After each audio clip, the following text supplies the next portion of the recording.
Well, I can only imagine what you have said during to the last few weeks. It's been an interesting week, a conversation around the country around some very compelling issues, from security challenges to the issues that pertain to human rights activists and the voice that really matters and the responses they've also received from government, from various people, and also from citizens.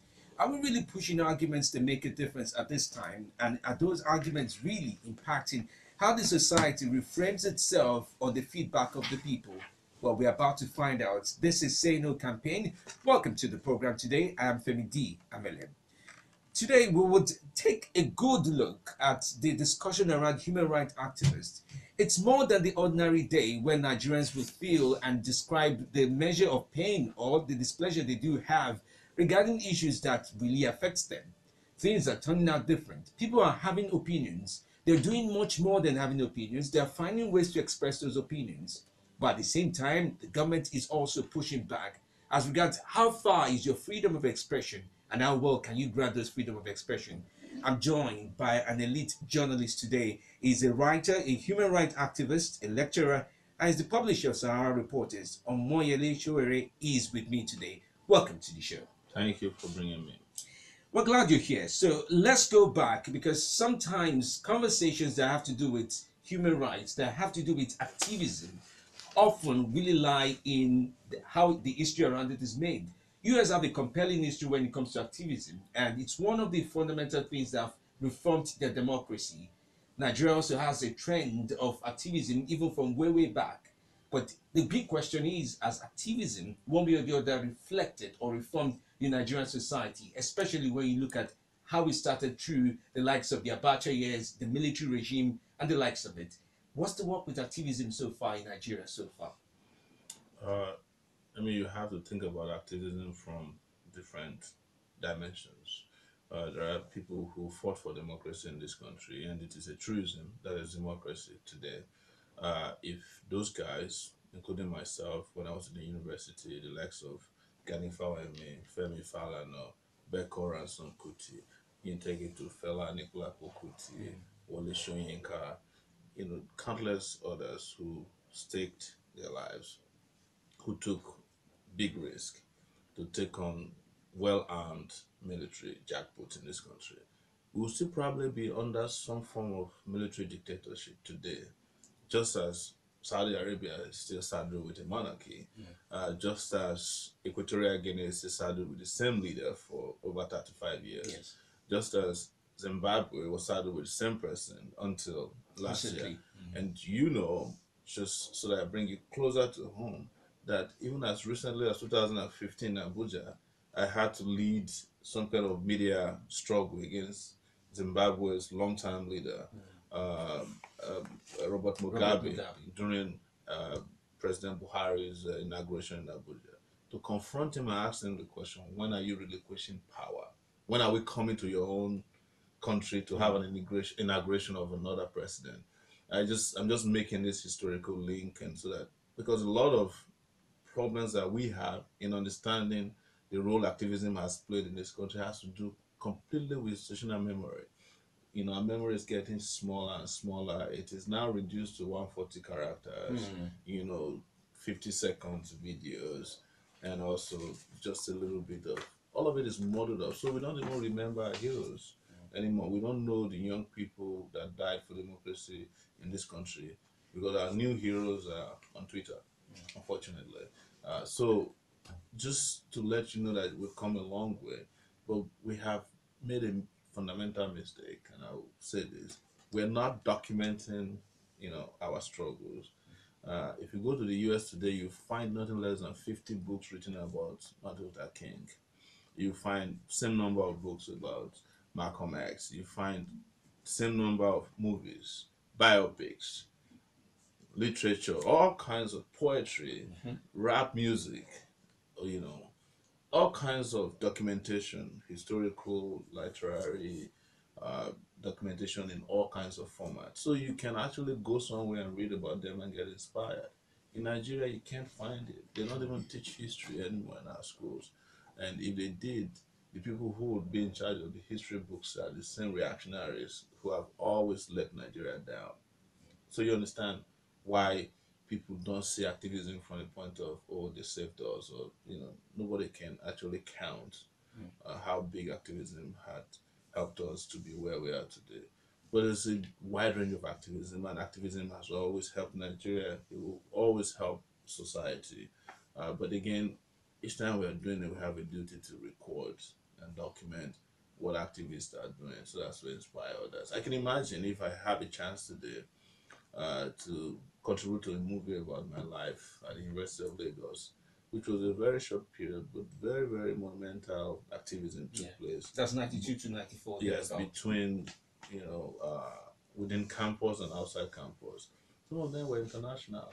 We make a contribution to struggles, even in other places, elsewhere. As young as I am, I was part of people who also fought towards the end of apartheid from the student movement in Nigeria.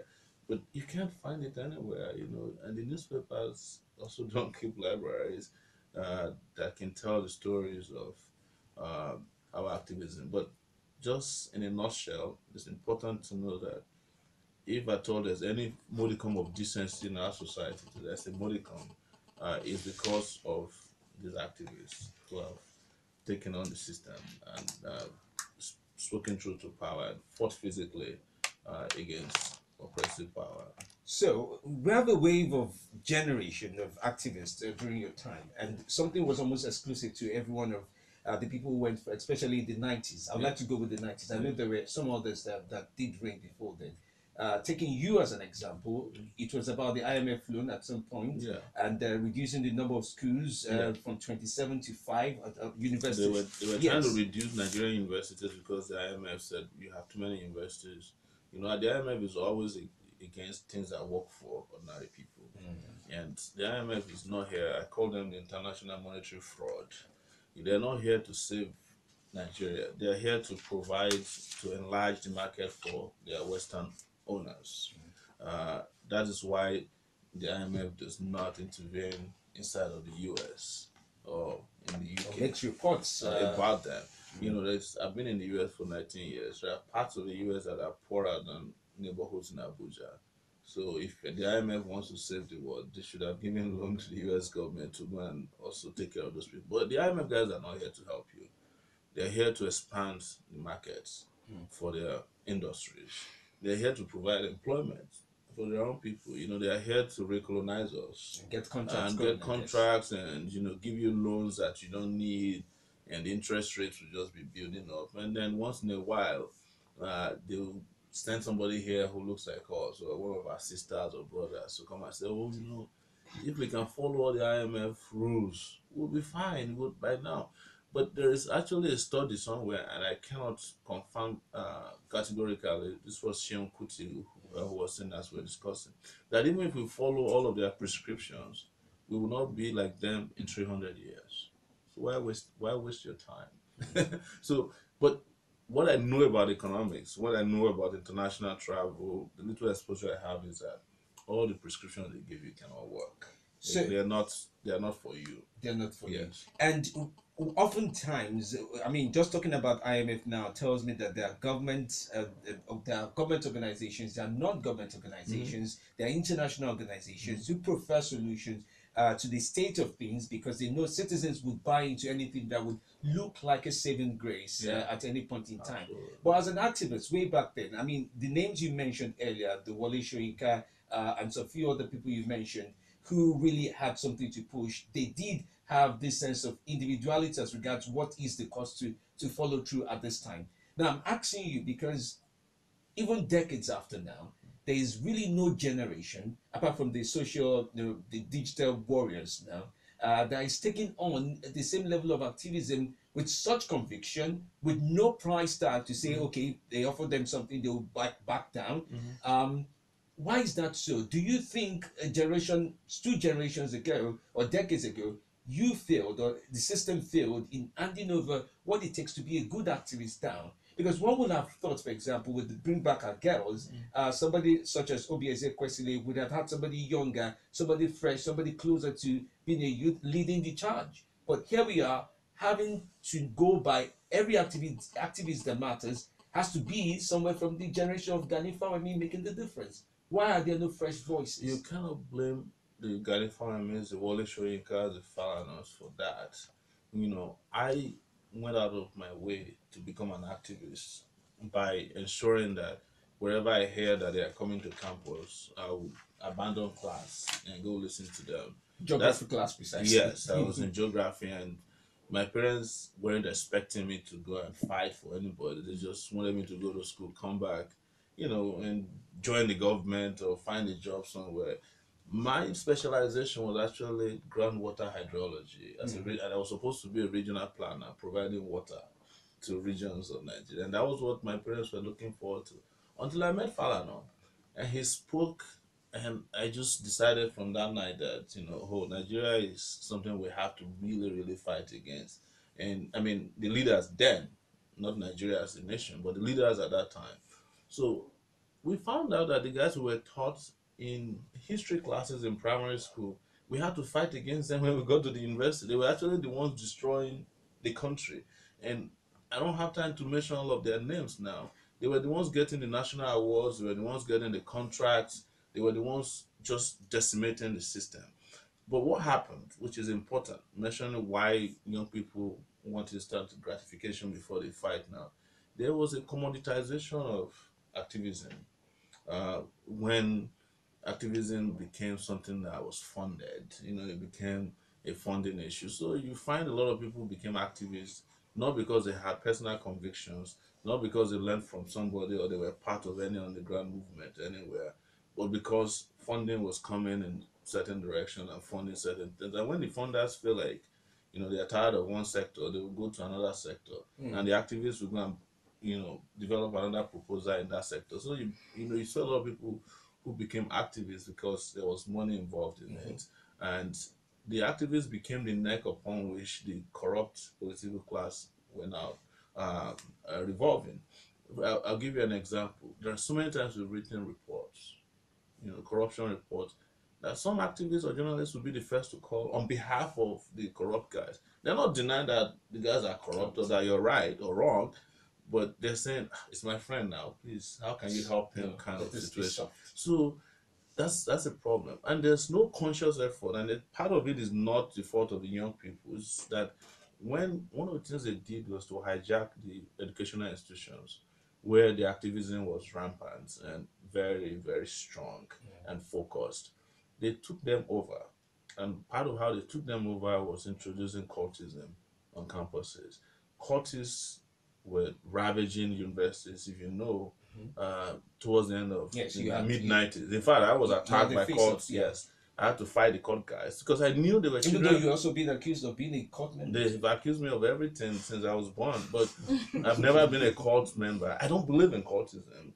I was openly against the government. I was unarmed, so I believe in what I was doing. It would be a denigration of my personal conviction to now be part of another secret society that is running after girls and trying to rape people when I'm trying to save society. You understand? There was no meeting point between me and court. The only organization that I joined at that time was the Kegais Club because it was fun. And later I heard even the Kegai Club became Yes, almost immersed in integrated. cultism Yeah. and integrated in something. It was a shame. But by the time I left campus, we fought so hard that the court guys could not harm a single person. We fought them. But the year I left the University of Lagos, it's on record. They were killing themselves like flies on campus.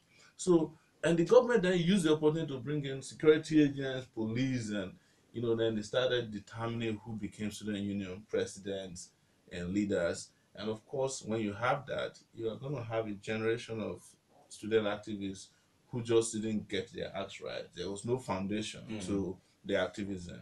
And so there was a year when I went back to University of Lagos. I met the student union president five, generations after me. He had a personal assistant. And I was asking him, what are you doing with a personal assistant? Oh, he has several special advisors. They were now mimicking the The same president corrupt system. system. So it's very dangerous at times if you're an activist or if you have a society where activists are aspiring to become the oppressors. They want to drive the same big cars. They want to, live by private jets. You find NAS president inside the presidential jet. and you take photographs, selfie with it. You know, they're flying them up and down. Who do you think? Where do you think their The loyalty will funding is be? coming from. And then they destroyed Nance. There are probably two versions of Nance now, but almost all the versions are working for government. It used to be a crime, you know, quote and unquote, to be seen in the office of a governor. Or we were government ourselves, so we formed parallel governments on campuses, and we were waging war against these corrupt guys on the outside. That is no longer happening today, and that's why I'm saying is the commoditization of activism Activism. that destroyed that culture of personal conviction. So anybody that you see today as an activist is asking when they want to go on vacation. You can't go on vacation if you're an activist. You know, they want to travel abroad and attend conferences. There's nothing wrong with it. You know, in fact, the U.S. Black nationalist movements did not have very strong impact in the U.S. until they started connecting with other African activists. You know, the pre-independent and post-independent leadership. So I don't have anything against. I don't have anything against the exposure they're putting themselves. But when it becomes the issue that every conference you go in, Addis Ababa, in London, it's the same activists that are there. I was like, what time do you? When would you have time to fight? Yeah. When you are jumping from one airplane to the other, and attending. Today you're attending HIV/AIDS. Tomorrow you're attending children issues. The other day you are a labor activist. And I see them. I said, probably as we are here, you are writing at your next proposal for another conference. Again, I have nothing against people traveling around, but it's just that you can't have them both ways. The baseline is not there. Yes. So let's move in a little bit into what you do, because it would be nice to be able to talk about activism as regards to your activities now. Mhm. In 2005, you decided to start Sahara Reporters. It became active in 2006. Much of the description is that you're in Manhattan, your room, and you decided to start Sahara Reporters. Even though by proxy, a lot of people think Sahara actually means that you fly away in the desert, you choose to do your media advocacy or citizen journalism way, way far from there. But your compelling objective, as much of what I recall, is the fact that you wanted a news media organization that would create Storm. Mm. And many years after, you have held that Storm up to a large extent in the most consistent way. However, there are many other versions. Professionally, the Sahara Reporters is seen as citizen journalism. That's your description. Mhm. Some say you practice yellow journalism, sensational in all sense of it. Some others say you actually provide those articles to the best bids. And much of what you provide is that much of the funding for your organization has come from some few international organizations and committed Nigerians who decide to blow the whistle regarding some of those stories that you do have. But when you do put out your reports on Sahara Reporters, the big question comes about how do we verify this? Because much of it is the fact that it creates a storm. Nobody sees what will be left after the storm.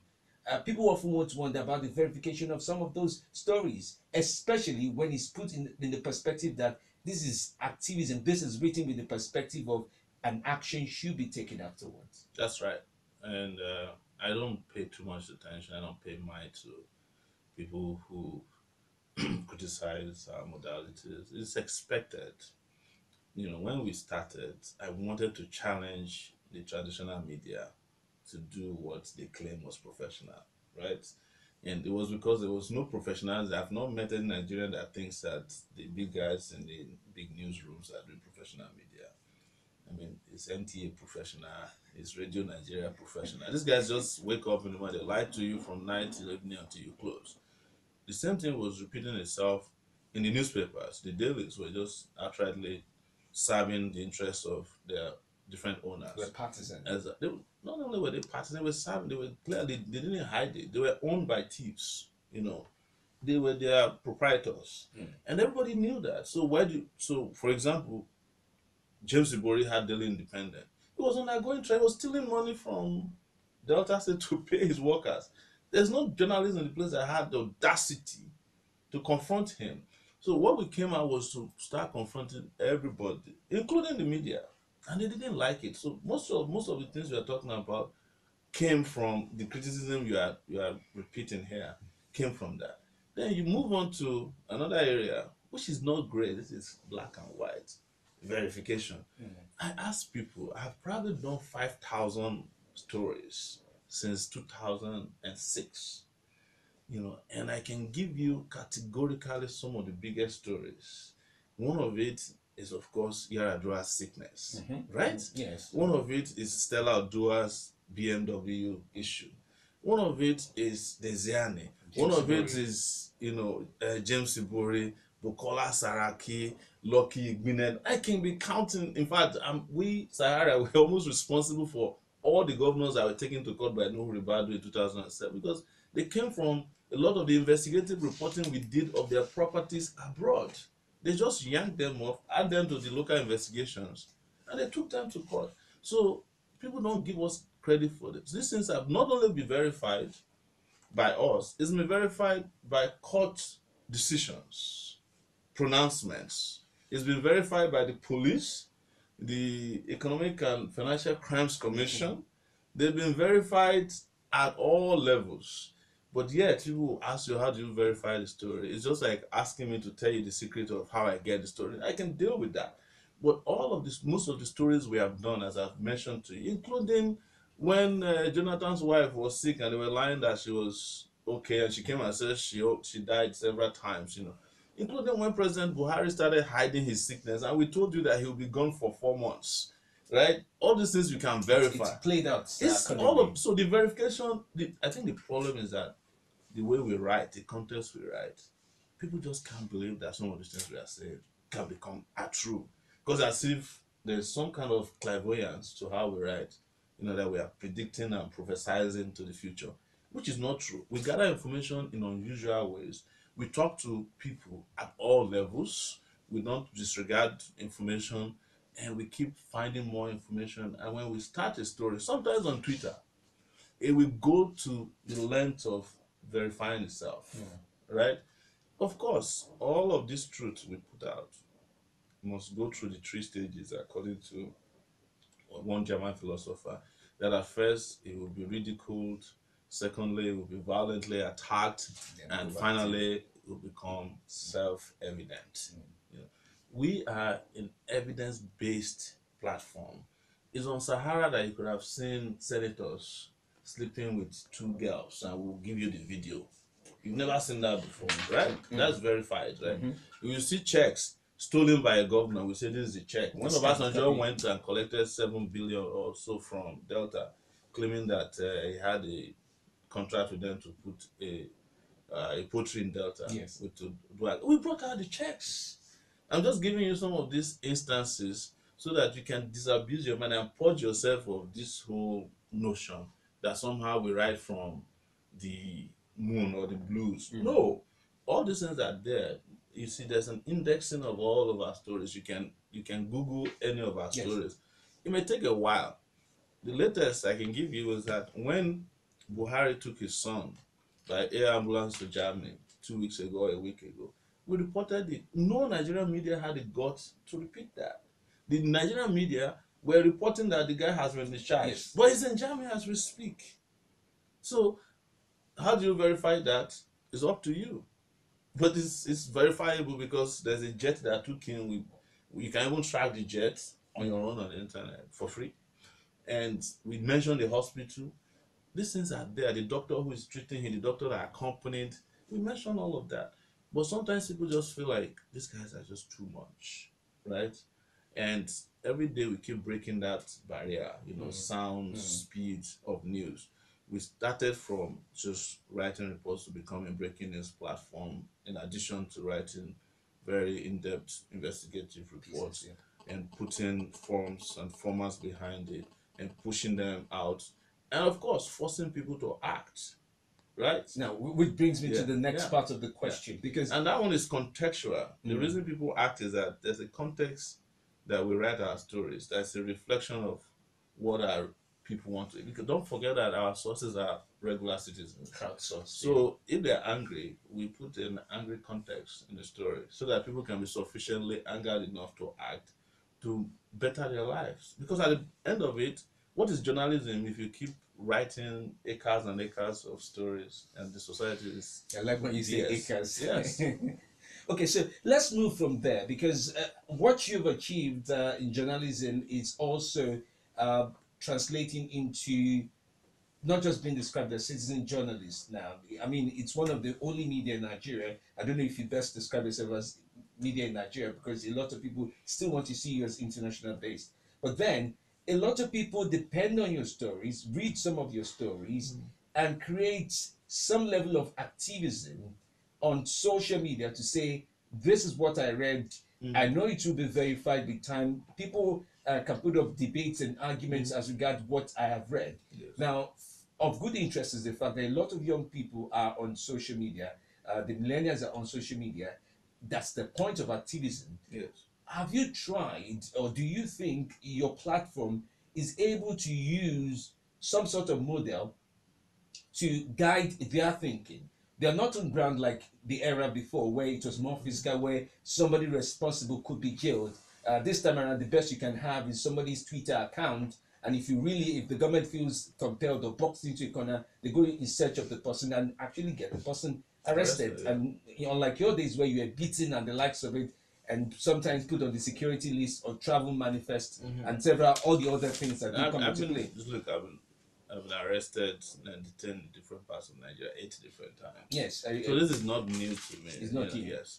So, but you can just land as I Yeah. said. So the spin-off is the fact that you have a followership you cannot count as regards people who start to think and who start to gravitate towards some level of activism with no care for what would happen. Sometimes their points are factual, some other time it's just about the context of the anger that they do have. You just mentioned the fact that you make people to feel the anger of the originators of this story. Yes. So how does that help activism? Do you think you're able to model or guide the conversation? I mean, you are, as much as the only reason we are complaining about activism now is that we want to see more. Actually, there's a lot of activism happening.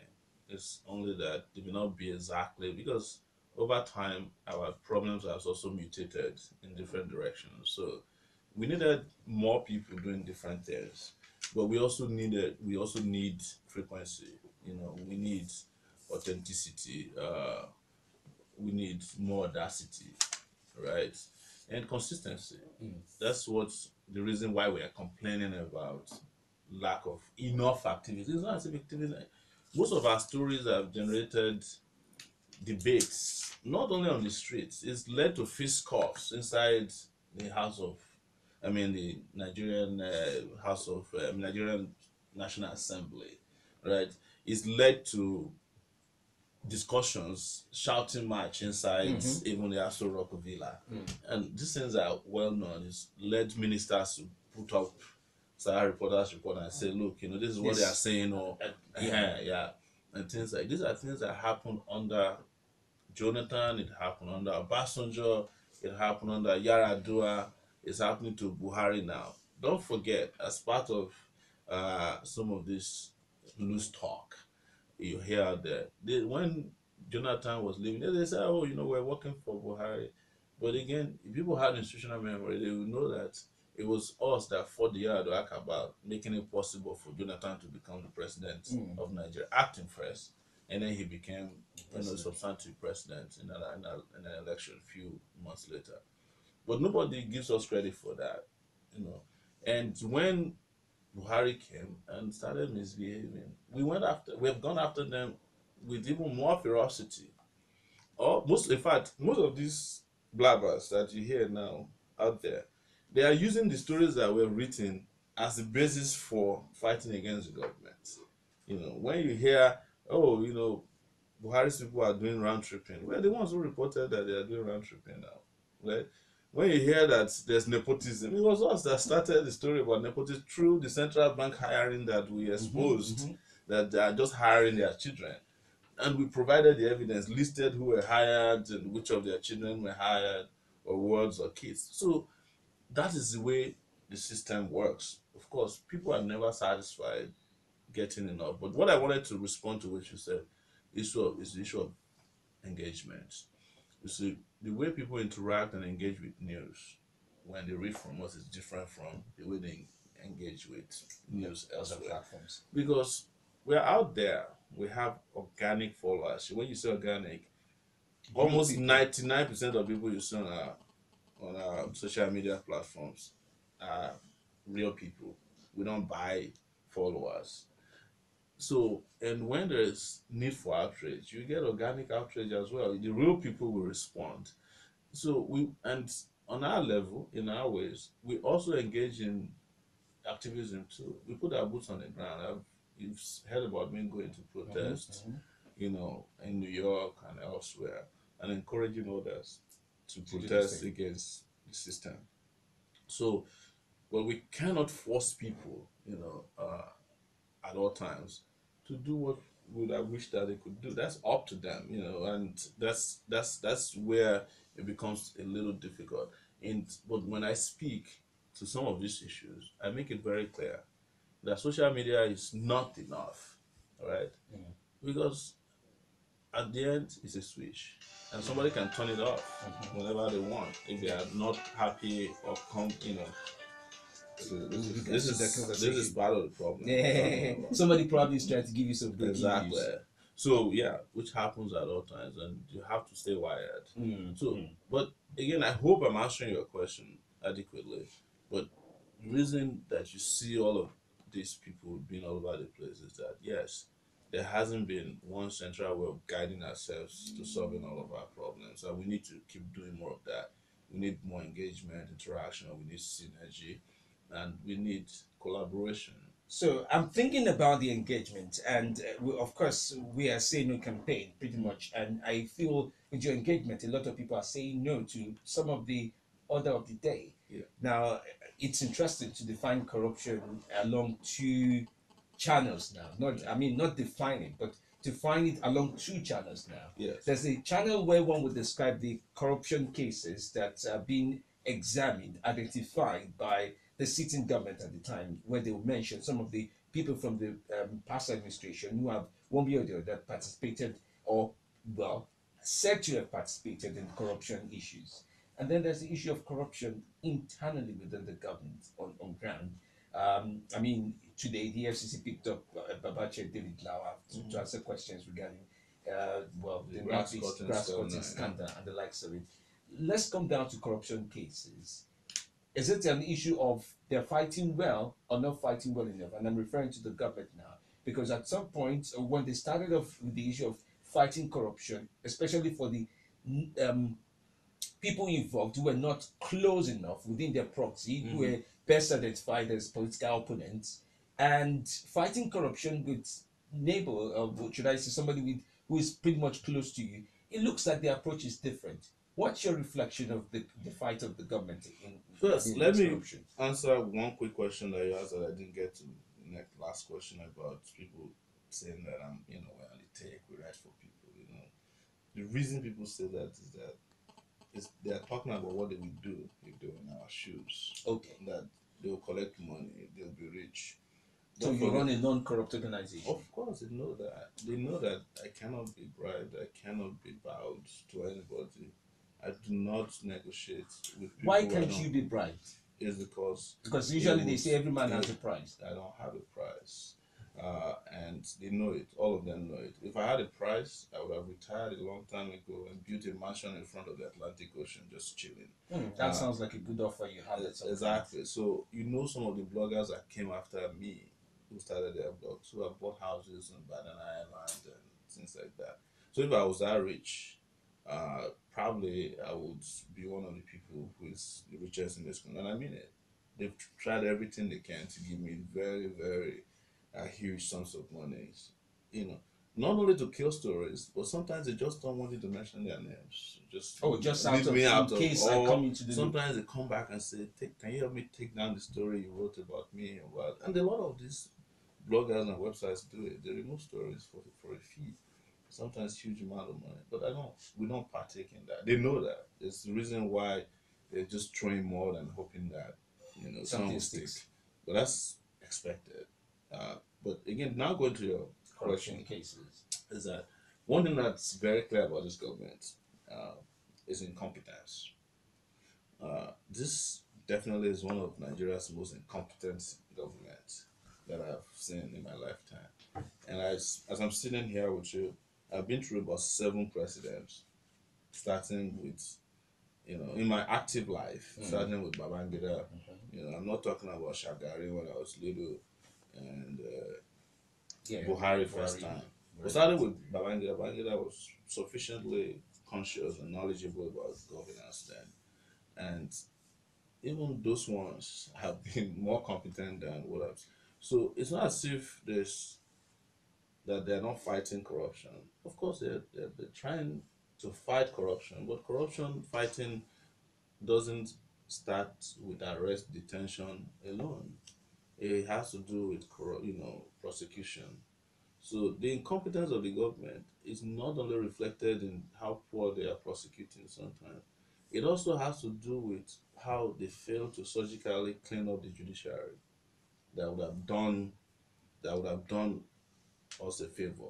So you ask yourself, how does a James Ibori get, Scale through the yeah, Nigerian you know, court. he scaled through Nigerian courts. He was discharged and acquitted of all 170 Charges. counts, and he gets to London and they were able to jail him on just three. You know, that's competence right there, and non-interference and judiciary that's doing its job. All right. Till today, they are making sure they are working to seize every dime that he Yes. has stolen. That's that right. But here, we can't even do that because the judges are working for the corrupt people. Almost all of them. If you, almost all of the judges, maybe a few of them are good. In fact, if a judge is very active and very courageous, you have to be wondering where that courage is coming from. Maybe he's also being blackmailed quietly for his. But I haven't seen too many of them.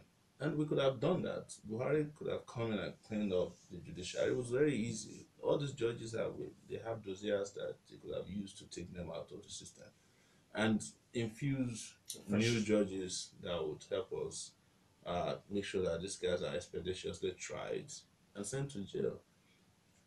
Jews or Kalu, for example, has been undergoing trials since 2007. A lot of them. And he switched parties And recently. I now don't he know if that switched party, counts. and the other day he's with the president of Nigeria while on trial for corruption. An anti-corruption president is having dinner with a guy who is his government is trying for corruption. You see the contradiction, and again, we can't just waste too much time on that. So, but I'm also interested in the fact of, I mean, you're talking about the prosecution. That means they picked up somebody, the case is being filed, they counted in. But even selecting or discovering which case to go after, do you think there's Let me selectiveness in tell terms you of something. I who's don't know being put on why the we waste spotlight? our time on this selectivity. All I want to know if a guy is corrupt, if a guy is arrested, is there evidence that he's corrupt?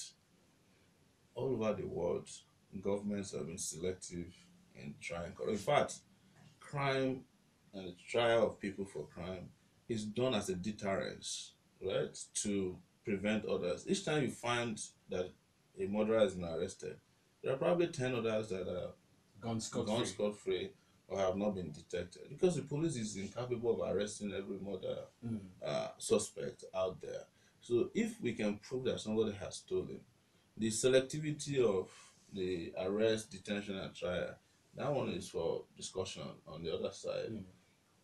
Every government will be selective. There's no question about it. When Clinton was president of the U.S., he pardoned his brother who was convicted of a drug crime. You know, when Donald Trump came to power, he's going after Bill Clinton and his wife because they have to selectively fight their enemies. So, but the thing is for the courts to decide if those who are selected for or targeted have actually committed a crime. If I'll be worried if they are going after innocent people. But going by what I know, I guarantee you that these guys are not innocent. These guys are claiming that they have been selectively targeted. Okay, They're so not innocent. I understand that because for the external ones, the ones who are not close associates, but the ones who are close associates, that is almost difficult not to have an argument about. I mean, I could put in names here that Why not? who are close associates here, Let's discuss because that. they're allegedly, and I'll Mm-hmm. use allegedly because I'm positioning Yeah. myself with some point Okay. of neutrality. Yeah. Allegedly, names such as Rotimi Amechi, Mm-hmm. much of his record, even the governor that took over from him, is Yes. still alleging that some of the handing over notes and finance of the state Yeah. it was not well documented. I could go on to mention some few other I, names I, I, that are still let's speak close. on Rotimi Amechi, Yes, for okay. example, which is great. I've said it and I'll repeat it again. The state has a judiciary, the federal has a judiciary. Rotimi Amechi can actually be tried within the River State judiciary for corruption. This lousy man in the kid has just done it to fire me. you know, Fire share to yes, fire. fire share. So there are actually tools within the state. If Wike is serious, he can ban Rotimi Amechi too. They can prepare charges and file in their own court, and let Amechi be fighting to clear his name. So, but Wike will not do that because Wike is more interested in the razzmatazz involved in is more political. If you have caught him, please by every means charge. If the EFCC doesn't want to do it, you can charge him at the state level. There's a state prosecution office in every state. In fact, states prosecute murder. They prosecute other offenses. Why can't they prosecute corruption?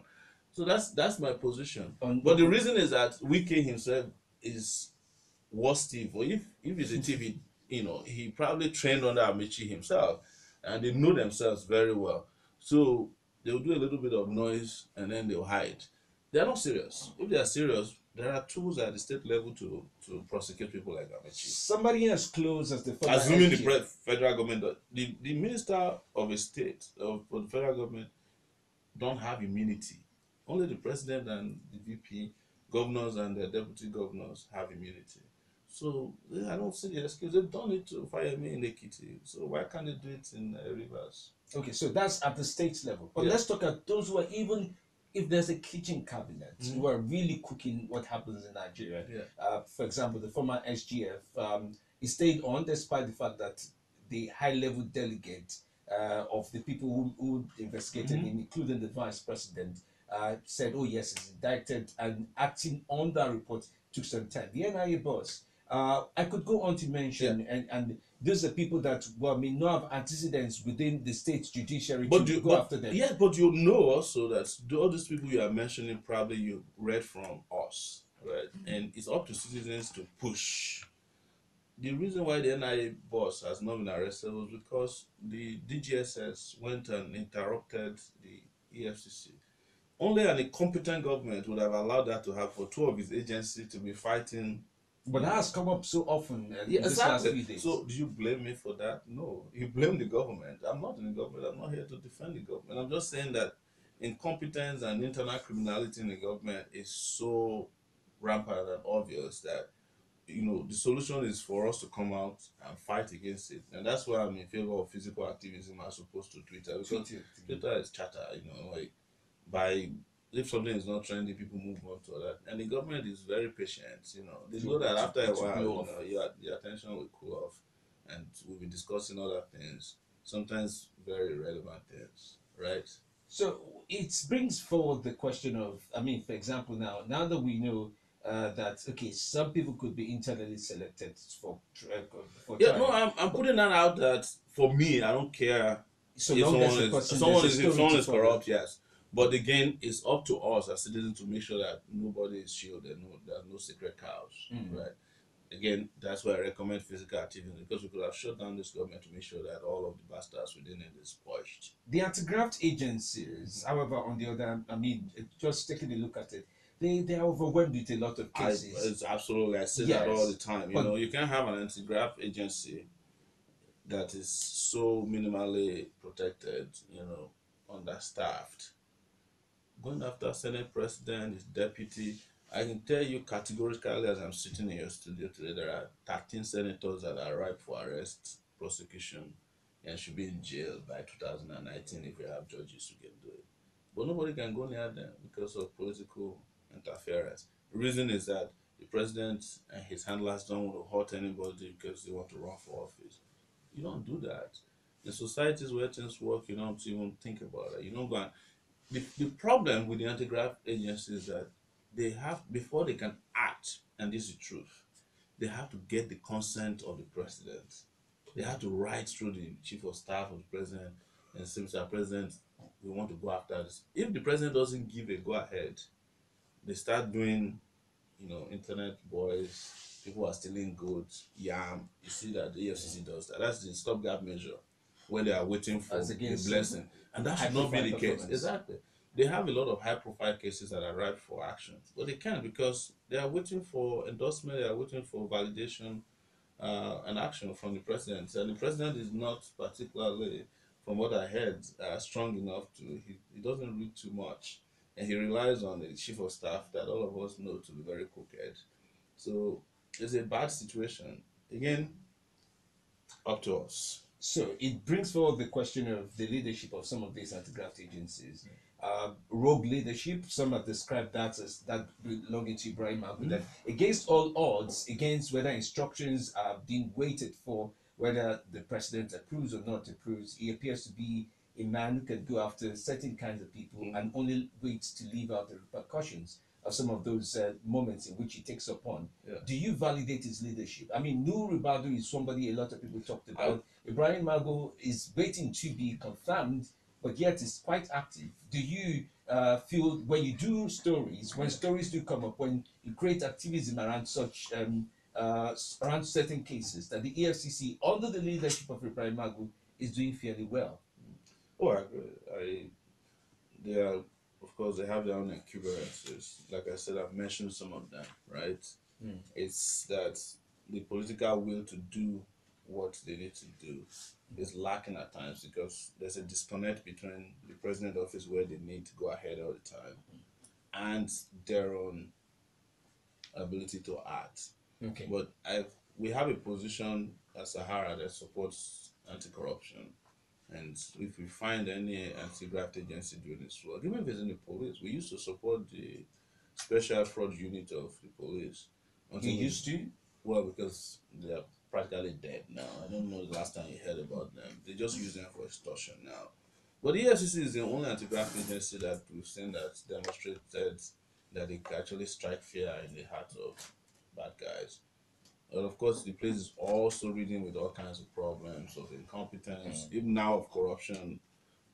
If you want to know how bad any agency is, just go to their car park and you start. Maybe it's a matter of time before some of them start driving to work in Bentleys. And these are guys that used to carpool. If that's not happening already, it is. I yes. can tell you that there are some really bad guys in the FCC too. And but Magu, as far as I know, has done a pretty good job. He could do better, but the kind of enemies he has. Within the security forces, the National Assembly.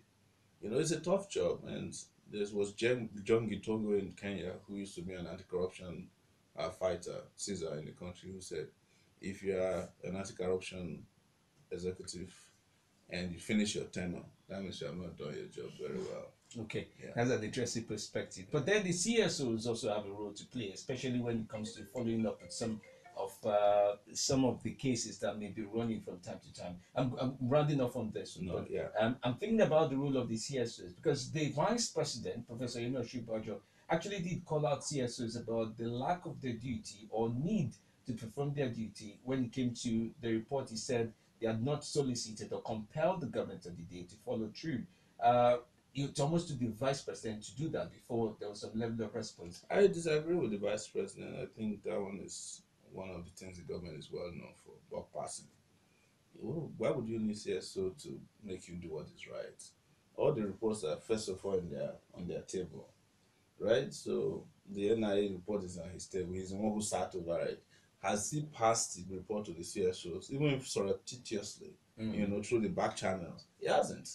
He's hiding it from them because you see, there is some originality around when you have a secret document to work with. More people get angry, but when they sanitize it and call it a white paper, it has been whitewashed. Oh, okay. Maybe that's what that means. Exactly. So, are you going to be interested in tracking a little bit of money movements as election builds up? Because in 2018, we can only imagine where that's what we do a lot of.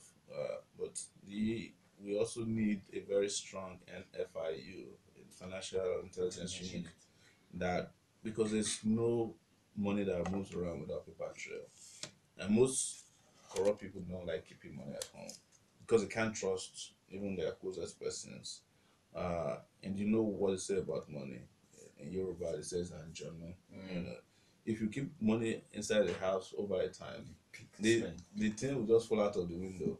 It has a way of getting. Yeah, it says money has a way of communicating his whereabouts as well. So as you know, after Jonathan left, they found money inside roofs. They found some of them dug inside the ground, soakaways and things like that. People just somebody knew that they were keeping money there. So the moment the opportunity came, they just told even the NIA money. This is the guys who used to help the woman carry the thing upstairs. Someone of them told me that they had to decide between going to rob the place or telling the government. So it was a whistleblower policy that made them change their mind. Otherwise, they wanted to rob the apartment and take as much as they can and just disappear. But the guy who did it now, courtesy of the whistleblower policy, has taken his own share and also disappeared. Very well disguised. And I hope he'll be gone for a long time. I wish him the best in that regard. On vacation. It will almost be a failure on my part not to mention security situation in the country. One of the biggest news in the last 1 week has been the fact that ISIL is making their way across the country, according to ISIS. Yeah. And what the DSS said